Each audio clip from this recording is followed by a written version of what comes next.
Usa ka survey ang mipakita nga kadaghanan sa mga Pinoy ang hugot nga mosuporta sa desisyon nga illegally challenge sa Pilipinas ang territorial claims sa China sa West Philippine Sea o South China.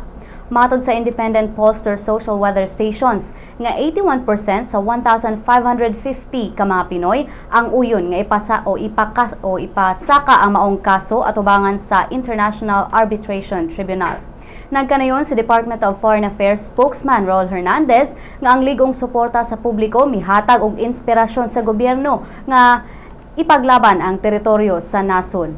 Kahinumdumang giangkon sa China ug Taiwan ang dakong bahin sa West Philippine Sea ang kadagatan nga nag-overlap sa maong mga nasod kauban ang Pilipinas, Brunei, Malaysia ug Vietnam.